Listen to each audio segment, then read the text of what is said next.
SAT writing'ni birinchi mavzusi complete va incomplete sentence, dependent and independent clause. Bular nimaligini bitta-bitta ko'rib ketamiz. Xo'p, agar savol bo'lib qolsa, savolingiz bo'lib qolsa, sразу mikrofonni yoqib gapiraverasiz. Telegramga kirishga hozir ko'p kirmayman endi bu yo'lga. Xo'p, complete sentence, ya'ni to'liq ideya bera oladigan gap. A complete sentence is a sentence that contains a subject, verb, and a complete thought or idea. The subject in a sentence is a noun or pronoun that either performs the action of the sentence or receives the action of the sentence. The action of the sentence is its verb. Demak, complete sentence bu to'liq bitta ideya bera oladigan gap. Bunda doim bitta subject, bitta verb, bitta to'liq beradigan ideya bor. Ot, ya'ni subject, verb va complete thought or idea. Bu qanaqa bo'lishi mumkin? Bitta example ko'rib ketamiz.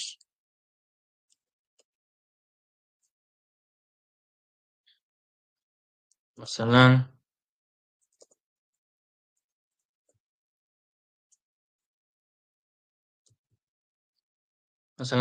I love cooking for my family. Men oilam uchun biror nimalar pishirib berishni yaxshi ko'raman. Любой narsa masalan pishirib berishni yaxshi ko'raman. I bu yoqda masalan subject, love verb, cooking for my family bu ketdi уже. Pronoun shunaqa narsalar ketdi. Eng muhimi subject bilan verb bor bizda. To'liq ideya bera olyaptimi? Bera olyapti. Bu yoqda hozir ideya men oilam uchun narsalar pishirib berishni, har xil narsalar pishirib berishni yaxshi ko'raman deyapti. Oilam uchun pishirishni yaxshi ko'raman. Bu bitta to'liq ideya. Mana shunaqa to'liq ideya bera oladigan subject, verb va boshqa yana pronoun shunaqa narsalar bo'lgan bitta sentence complete sentence deyiladi. To'liq ideya bera olyapti. Hop, keyingisi incomplete sentence. Bu уже to'liq ideya bera olmaydigan gap. An incomplete sentence, also known as a fragment, may lack the subject, the verb, or complete thought idea. No sentence can be complete without a subject or a verb. Bunda incomplete sentence yana fragment ham deb ataladi. Ya'ni incomplete sentence'da fragment deb atsa ham bo'ladi. Bunaqa gapda yo subject, yo verb yoki to'liq ideya yo'q bo'ladi. No sentence can be complete without a subject or a verb. Verb yoki subject bo'lmagan hech qanaqa gap complete bo'la olmaydi. U doim incomplete bo'ladi. Example ko'rishimiz mumkin.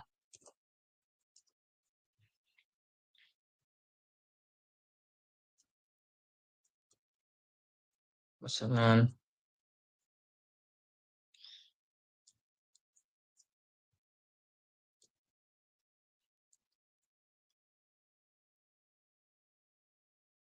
when I entered my classroom deb nuqta qo'yib qo'yapmiz. When I, xo'p, qaranglar, mana bitta I bor, subject bor, entered, verb ham bor, bu yoqda bu narsalar ham bor, lekin mana yerda when degan narsa bor. Bu subordinating conjunction deyiladi. Bu narsani sal keyinroq tushuntirib beraman nimaligini. When I entered my classroom deyapti. Men sinfimga kirganimda deb turib nuqta qo'yib qo'yapti. Bunaqangi gapda nuqta qo'yib bo'lmaydi, chunki to'liq ideya bera olmayapti. Men sinfimga kirganimda va nuqta. Bu gap to'liq ideya bera olmaydi bizga. Masalan, when I entered my classroom, the lesson has already been started. Shunaqa bo'lsa, masalan, men sinfga kirganimda dars уже allaqachon boshlanib bo'lgan edi. Bu gap to'liq bitta ideya beryapti. Men dars kirganimda dars уже boshlangan ekan. Dars boshlangan vaqtda men sinfga kirib qoldim. Shunaqa ideya beradi. Bu yoqda when I entered my classroom, men sinfga kirganimda deb nuqta qo'yapti. Bunaqa gapdan keyin nuqta qo'yib bo'lmaydi, chunki to'liq ideya bo'lmay qolyapti bu yoqda. Mana shunaqa gap incomplete sentence yoki fragment deyiladi. Xo'p. Ana endi clause'lar. Gap sentence nimaligini bildik. Complete, incomplete. Complete bu to'liq ideya beradigan sentence, ya'ni gap. Incomplete sentence to'liq ideya bera olmaydi. Demak, clause'lar. Dependent clause degan narsa bor, independent clause degan narsa bor. Clause'lar bor. A dependent clause is not a complete sentence and does not express a complete thought. Dependent clause bu complete sentence bo'la olmaydi va to'liq ideya bera olmaydi. Shunaqa narsa u. Mana bunga o'xshab ketadi. Incomplete sentence'ga o'xshab ketadi. Lekin bu sentence emas, o'sha sentence'ning bir qismi. Masalan, example ko'radigan bo'lsak, while I was hop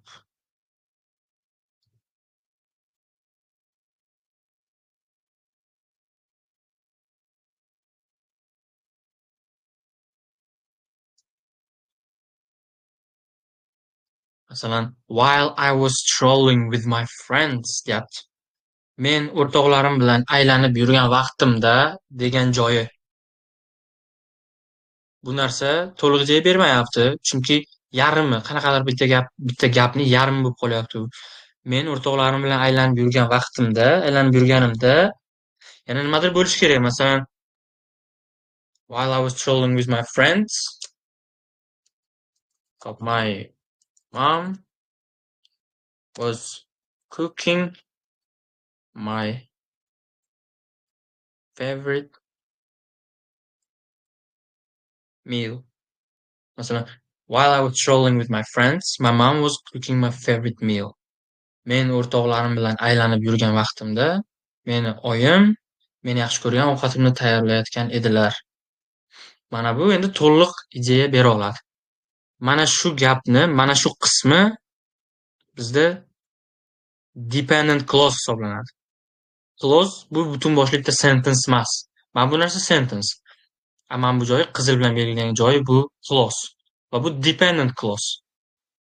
Bu o'zi tura olmaydi.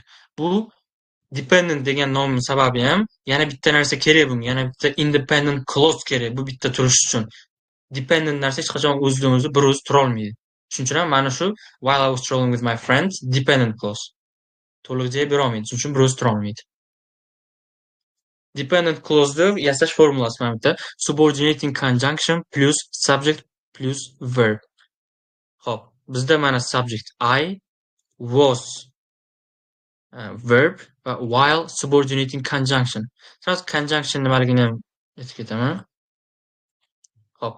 Conjunctions. There are two types of conjunctions. Coordinating conjunctions and subordinating conjunctions.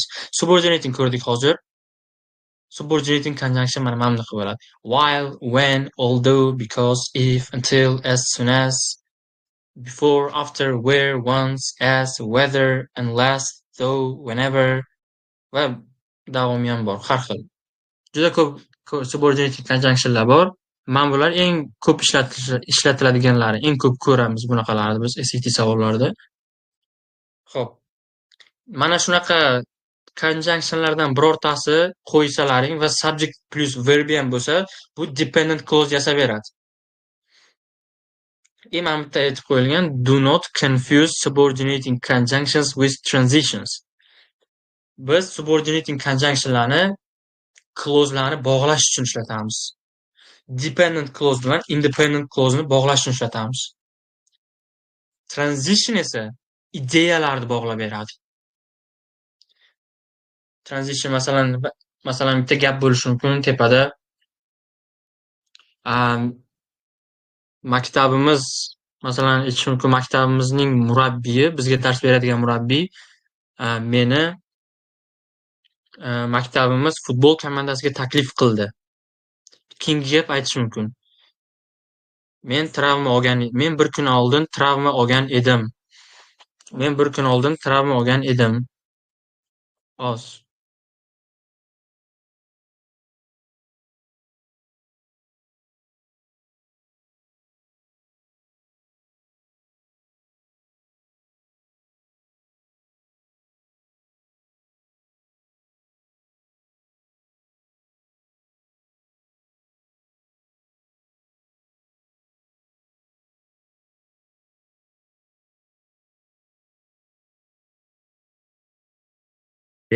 Sorry. Hop. Masalan, maktabimizning murabbiyi meni maktab futbol komandasiga taklif qildi. Va keyingi gap. 2 kun oldin men travma olgan edim. Bu gaplarni bog'lash uchun bitta transition kerak. Lekin yoki biroq men taklif qilindim, biroq 2 kun oldin men travma olgan edim. Bu ideyalar bog'lab beryapti, transitionlar. A subordinating conjunctionlar bizga clause'larni bog'lab beradi. Xo'p, dependent clause, it cannot stand on its own because it is dependent. Therefore, you have to join it with an independent clause. Ana endi independent clause nimaligini ko'ramiz. Independent clause. An independent clause is a clause that can form a complete sentence standing alone, having a subject and verb. Xo'p, demak, independent clause bu bir o'zi tura oladigan clause. Shuning uchun ham independent deb yozilgan mana bu yerda. Nomi independent shuning uchun ham. Unga hech qanaqa narsa kerak emas. Masalan, dependent kerak emas bir o'zi tura olishi uchun. Bir o'zi bemalol tura oladi. Subject va verbdan iborat. Bunda dependent clause bo'lmaydi. Uzr, subordinating conjunction bo'lmaydi. Agar subordinating conjunction qo'shib qo'yadigan bo'lsak, bu dependent clause'ga aylanib qoladi. Subject verbda o'zi bor, shuning uchun ham bu independent clause. Xo'p. Bunga bo'lishi mumkin. Bitta example qilishimiz mumkin.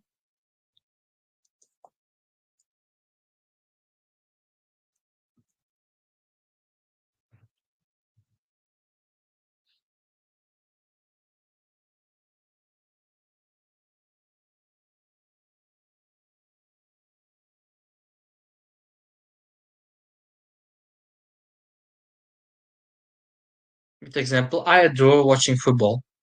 I subject, adore verb va bu yog'i ketdi уже yana. Hech qanaqa subordinating conjunction yo'q bu yoqda, masalan because, while, when, as soon as, until bunaqa narsalar yo'q. Shuning uchun ham bitta to'liq ideyani bera olyapti bu. I adore watching football. Men futbol tomosha qilishni yaxshi ko'raman. Bo'ldi. To'liq ideya beryapti. Bundan keyin nuqta qo'ysak bo'ladi.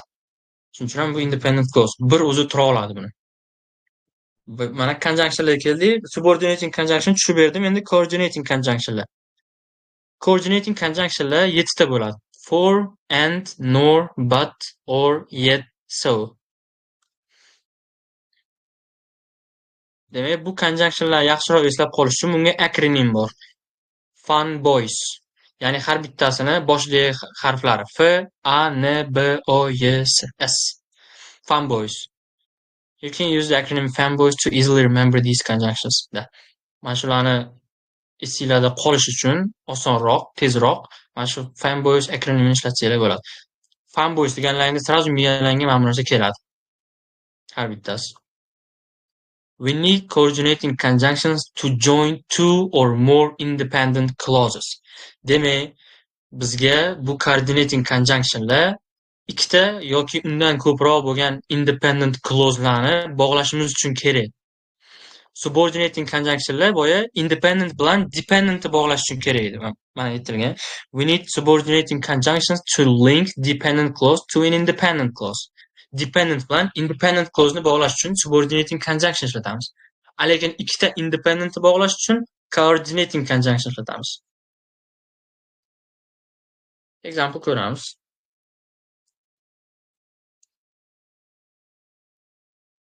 Xo'p.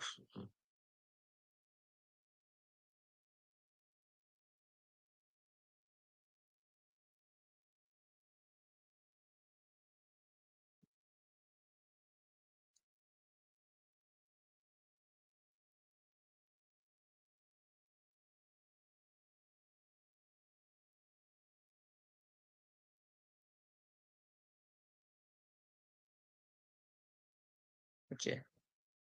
I started my own business and it thrived very well.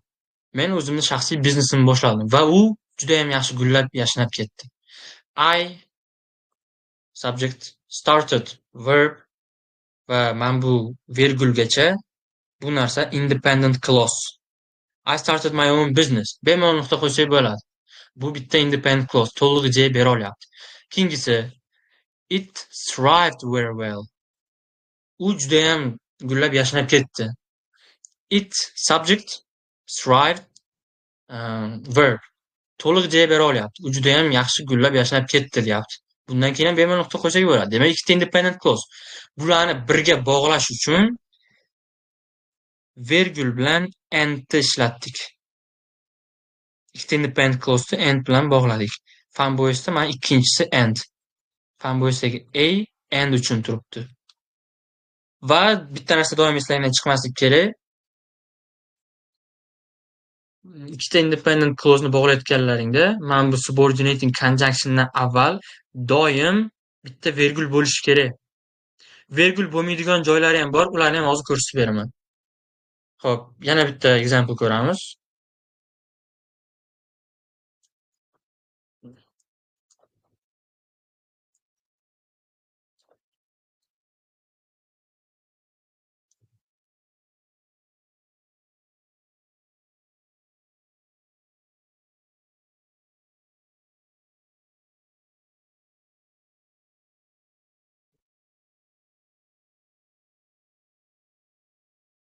My friend broke his leg, so he cannot play a soccer match with us. My friend broke his leg. Bu independent clause. My friend bu narsa subject, broke bu narsa verb, his leg. My friend broke his leg. Bemalol mana shu yerda nuqta qo'yib qo'ysak bo'ladi-da. Bemalol nuqta qo'yib qo'ysak bo'ladi. He cannot play a soccer match with us. U biz bilan futbol endi o'yna olmaydi shu tufayli. Bularni bog'lash uchun mana bu yerga bitta vergul qo'yamiz va so'ni qo'yib qo'yamiz. My friend broke his leg, so he cannot play soccer with us. Mana shu coordinating conjunction. So fan bo'lishdagi s'da turadi.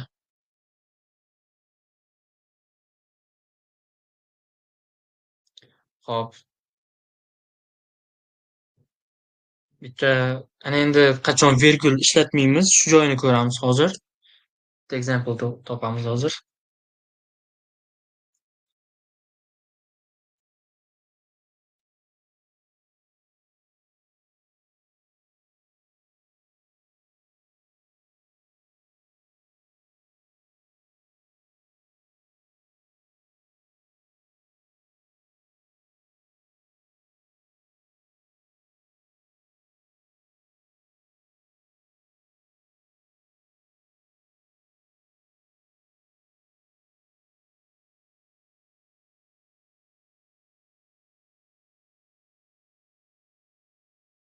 I broke my phone screen and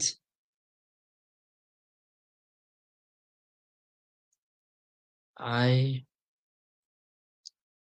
don't want to use it anymore. Okay, I broke my phone screen and I don't want to use it. I don't want to use it anymore. Men telefonimni ekranini sindirib qo'ydim va men buni boshqa ishlatishni xohlamayman. Mana I broke my phone screen. Mana shu joyda independent clause. Bemalol qo'shib bo'ladi. I don't want to use it anymore. Men buni boshqa ishlashni xohlamayman. Bu ham bitta independent clause. Va mana bitta bizda vergul va coordinating conjunction bilan bog'laganmiz. Shunaqa vaziyatlar bo'ladi. Biz mana bu vergulni yozmasak ham bo'ladi va uning uchun avval bitta narsani tushuntirib olishga yoz. Xo'p. Xo'p. Xo'p, mana bu bizdagi subject, mana bu verbga kerak bo'ladi. Mana bu gapni o'zini ham subjecti bor. I don't ga, bu I, mana bu broke ga. Demak, ikkala gapni ham o'zini subjecti va o'zini verbi bor. Shuning uchun ham orada mana bitta vergul bor. Mana bunaqa bo'ladigan bo'lsa, masalan, mana bu vergulni olib tashlaydigan bo'lsak, demak, mana buni ham, ya'ni subjectni ham olib qo'yishimiz kerak. Narigi ikkinchi gapdagi subjectni ham olish kerak. I broke my phone screen and don't want to use it anymore. Mana bu I bunga subject, mana bu verb uchun subject va bir vaqtda o'zida mana bu verb uchun ham subject bo'la oladi. Demak, ikkita independent clause'ni orasidagi vergulni olib tashladikmi, boshidagi, demak, mana ikkinchi gapdagi subjectni ham olib tashlashimiz kerak. Shunda boshidagi bitta subject ikkala tomondagi verbga ham subject bo'la oladi. Agar xuddi shunaqa holatda biz mana bu end oldiga vergul qo'yib qo'yadigan bo'lsak, endi yoniga virgul qo'yadigan bo'lsak, mana bu yerdagi do'stlik yo'qoladi. Mana bu do'stlik yo'qolib qoladi agar virgul qo'yadigan bo'lsak. Shuning uchun ham virgul bo'lmaydi bunaqa joyda. Demak, bitta subject ikkita verbga subject bo'ladigan bo'lsa, mana bunaqa coordinating conjunctionlardan avval virgul qo'yilmaydi. Faqat shunaqa holatda, boshqa exception yo'q. Demak, subordinating conjunctionlar ko'rdik. Mana bular bo'ladi va bundan tashqari yana ko'p. Buni internetdan topsalaring ham bo'ladi. Juda ko'p. Eng mashhurlari, ya'ni eng ko'p uchrashi mumkin bo'lganlar mana shular. Do not confuse subordinating conjunctions with transitions. Bu narsani eslab qolinglar. We need subordinating conjunctions to link dependent clause to an independent clause. Demak, ikkita dependent yoki independent clauselarni bog'lash uchun kerak. Dependent va independentlarni. Va mana bitta qoida. Dependent clause gapda, bitta sentence'da dependent clause birinchi keladigan bo'lsa va keyin independent clause keladigan bo'lsa, orada bitta virgul bo'lishi shart. Lekin birinchi independent kelib, keyin dependent keladigan bo'lsa, hech narsa qo'yilmaydi. Bu nimaga virgul qo'yiladi? Independent clause'ni ajratib qo'yish uchun. Bunga bitta example ko'ramiz.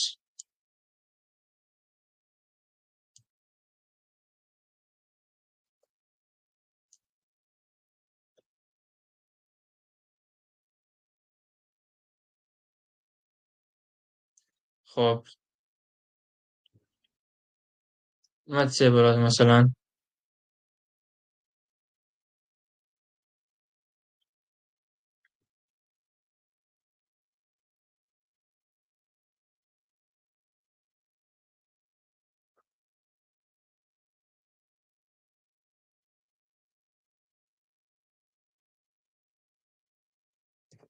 When I fell asleep,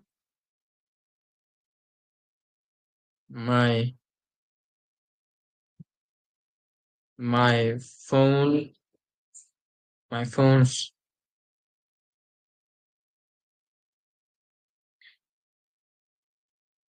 my phone okay my phone's screen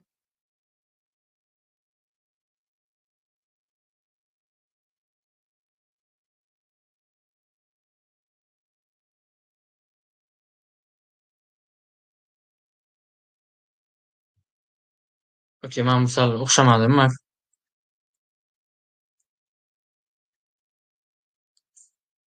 film on my phone was still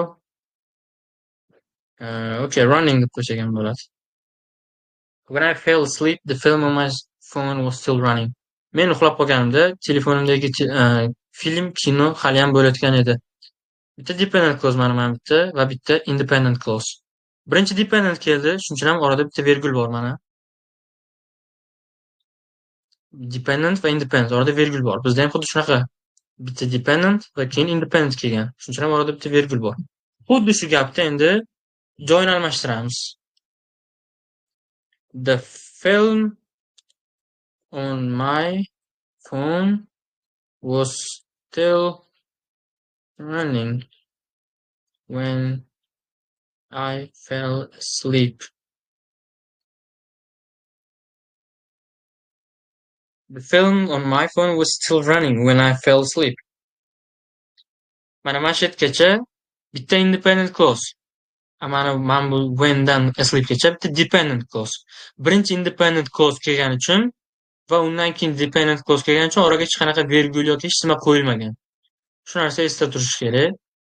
Hech qachon birinchi dependent kelib keyin independent kelsa hech nima qo'yilmaydi. Doim virgul qo'yilishi kerak. Va independent birinchi kelib keyin dependent keladigan bo'lsa, hech qachon bitta virgul bilan bu narsa bo'lmaydi orasida. Hech nima qo'yilmasligi kerak. Hop. And the types of sentences. Simple sentence. Independent clause. Ya'ni oddiy gap bu faqat independent clause'dan iborat. Example.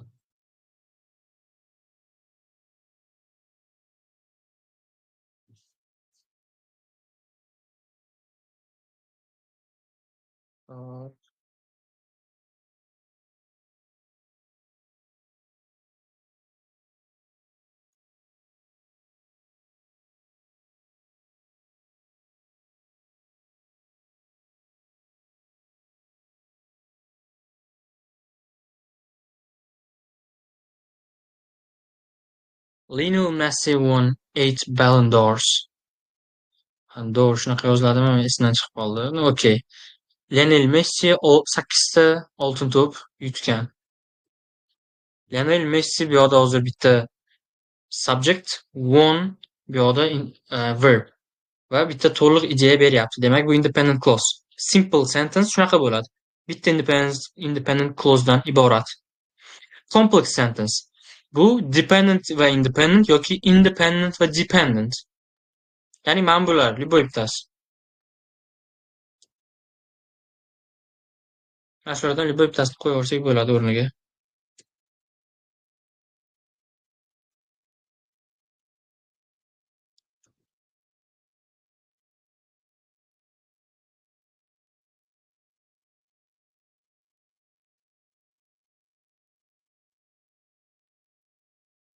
Hop. Keyingisi uchinchisi compound. Independent va independent. Ikkita independent bog'langani va bular doim fan voice bilan bog'lanadi. Shunaqa gaplar compound sentences deyiladi. Example.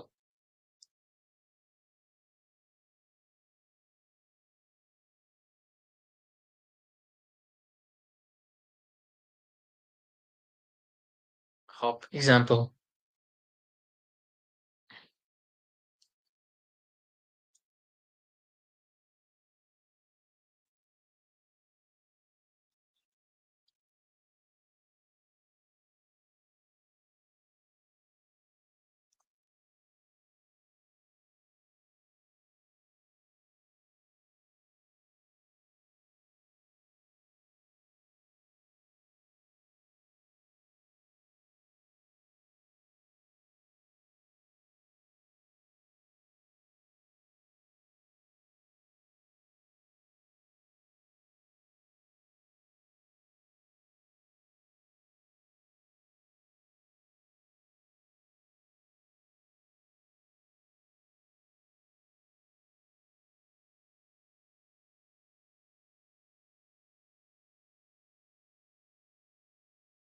I decided to take math classes, but I don't even know who can be a suitable teacher for me. Men matematika darslarini olishga qaror qildim. Lekin kim men uchun menga mos bo'ladigan ustoz bo'lishini hali bilmayman. I bu yoqda mana subject, decided verb, bitta independent clause mana bitta bor. I subject bu gapniki don't bu verb va mana bu narsa ham yana bitta independent clause. Va bu narsani biz coordinating conjunction bilan bog'ladik. Fan bo'yisidagi be butga turadi. Demak, mana shu narsa compound sentence. Bu narsalar ham ancha kerakli narsalar. Bularni ham yodlab qo'yishlaring kerak, esingda qolishi kerak.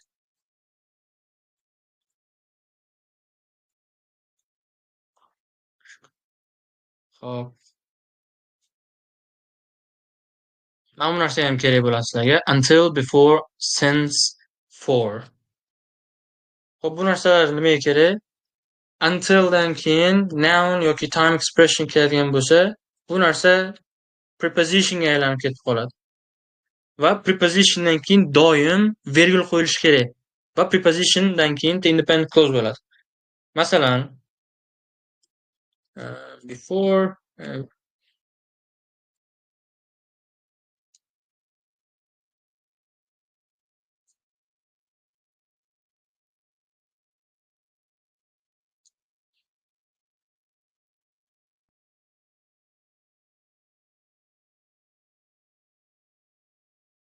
okay, before 12 o'clock, Jimmy hardly ever gets up. 12dan avval Jimmy judayam umuman pastga uyg'ona olmaydi. Juda qiynalib uyg'onadi yoki. Before mana va 12 o'clock. Bu time expression. Demak, mana bu butun mana bu narsa hozir prepositionga aylanib ketdi. Va prepositiondan keyin bitta vergul bo'ladi, keyin o'zi davom etib ketadi. Bizda hozir verguldan keyin bitta independent clause bor. Dependent clause kelib qolishi mumkin. Unda dalshani davom bo'ladi-da. Masalan, mana bu Jimmy'ning o'rniga bitta dependent clause bo'lsa, undan keyin bitta independent clause bo'lishi kerak. Before masalan 12 o'clock. Bu narsa preposition, dependent clause emas. Buni hisobga olinglar. Dependent clause bo'la olmaydi bu narsa. Bu time expression bo'ldi. Endi noun bilan ko'ramiz.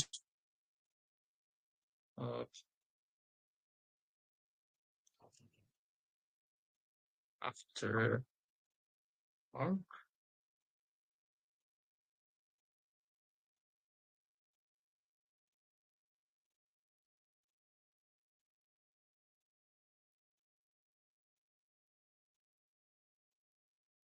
After Mark, Rafa entered the room.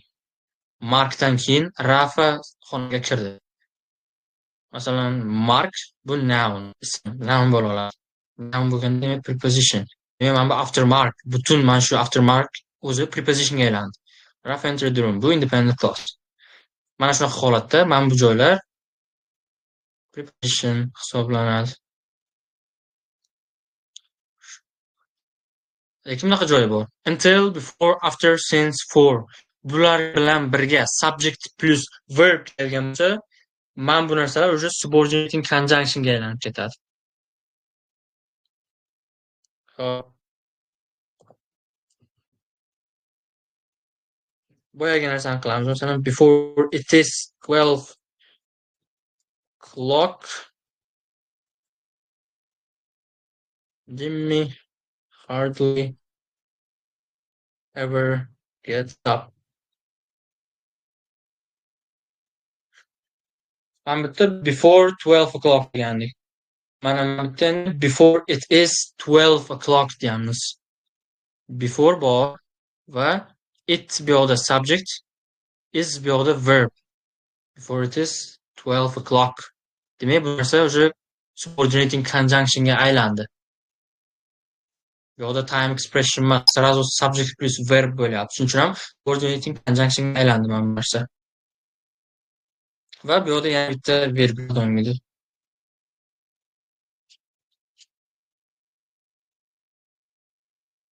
Hop. O'ylayman bugungi bo'lgan hamma narsani qilib bo'ldik.